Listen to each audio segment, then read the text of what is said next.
Hello and welcome to today's episode of HistoHelpers. My name is Joseph Nadler and I'm going to walk you through the first part of the digestive system.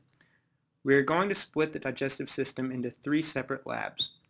The objectives for part 1 are identify the histological features of the lips, teeth, and tongue, and be able to distinguish the 3 different layers of the esophagus. Throughout the digestive system, I recommend that you take time to identify everything you have seen previously. We start today's lab with slide 235, which is a section of an adult monkey lip stained with H&E. To orient you, the external surface is at the black arrow and the internal surface is at the purple arrow.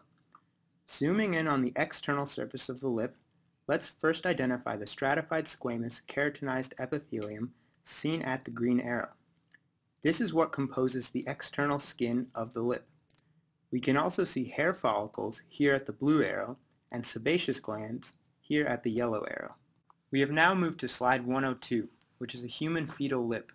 Here we can identify the vermilion border indicated by the blue arrow. To the right of the blue arrow is the external lip, and to the left is the internal lip.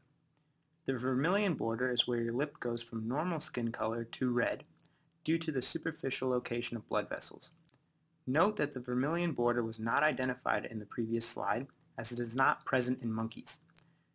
If we zoom in, we can see the change from stratified squamous keratinized epithelium with hair follicles of the external lip, change to stratified squamous parakeratinized epithelium.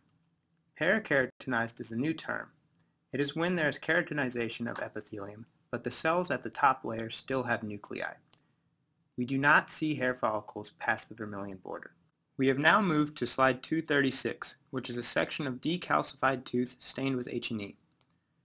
Here we can see the tooth pulp labeled in green. The pulp contains connective tissue, blood vessels, and nerves. Odontoblasts, shown here at the blue arrow, produce dentin. Predentin, spanned here by the yellow line, is the newly laid down dentin by the odontoblasts. Dentin, spanned here by the red line, makes up the bulk of the tooth and is composed of mainly hydroxyapatite crystals along with type 1 collagen. Here at the pointer, we can see some dentin tubules. Cementum, shown here at the aqua arrow, is produced by cementoblasts. Cementum covers the root of the tooth, where enamel covers the crown of the tooth, and is produced by ameloblasts. Shown here by the spanning black line is the periodontal ligament, which connects the cementum to the alveolar bone, shown here at the pointer. We have now moved to slide 101, which is another section of tooth. Here we can see the pulp labeled in green, dentin labeled in red, and cementum at the blue arrow. We can also see dentin tubules better on this slide, and they are labeled at the orange arrow. Let's move to slide 237, which is a section of the anterior tongue stained with H&E. As we have seen before, skeletal muscle, shown here at the green arrow, runs in multiple directions. On the ventral surface, we can observe stratified squamous non-keratinized epithelium, shown here at the blue arrow, which is typical for oral mucosa. On the dorsal side of the tongue, we can see filiform papillae at the yellow arrow. These are the smallest and most numerous types of lingual papillae. As you can see, they are highly keratinized. They do not contain any taste buds and function to push food back towards the oropharynx. Mushroom-shaped fungiform papillae are shown at the red arrows. These contain a thin layer of keratin and have taste buds on the dorsal surface.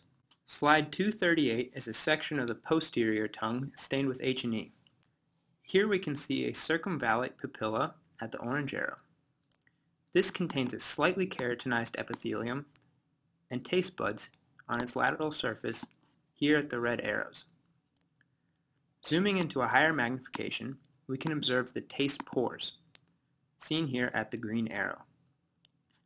We can also see a von Ebner's gland, shown here at the blue arrow, which is a lingual salivary gland. This is slide 111, which is a section of the lower esophagus stained with H&E. There are a few terms here that we will discuss which are very important for the entire GI system, so pay close attention. First, let's look at the mucosa.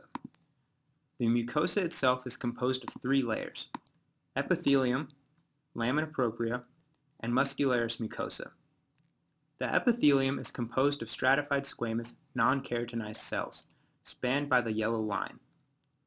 The lamina propria, seen here outlined in green, is a layer of loose connective tissue directly underlying the epithelium. The muscularis mucosa, spanned here by the blue line, is a layer of smooth muscle and demarcates the end of the mucosa. The submucosa is a layer of dense, irregular connective tissue just deep to the mucosa, seen here spanned by the red line. It contains blood vessels, lymphatics, nerves, and glands. Here at the orange arrow, we can see an esophageal gland in the submucosa. Just beyond the submucosa, the muscularis externa has two layers of muscle: the inner circular layer, shown here spanning the purple line, and the outer longitudinal layer, shown here spanning the black line. These contract in tandem to move food along the digestive tract. In the lower esophagus, notice how the muscularis externa is all smooth muscle. Here, spanning the blue line, we can see the adventitia. Adventitia is present when the organ is connected to a surrounding tissue. This is slide 109, which is a section of the upper esophagus. Again, here we can identify the mucosa, made up of epithelium in yellow, lamina propria in green, and muscularis mucosa in blue. We can also see the submucosa in red, with esophageal glands and dense irregular connective tissue. The inner circular layer of the muscularis externa in purple and the outer longitudinal layer of the muscularis externa in black are composed entirely of skeletal muscle in the upper esophagus. Slide 239 is a cross-section of the middle portion of the esophagus. Again, we can identify all the different layers, and I encourage you to pause the video and do so on your own.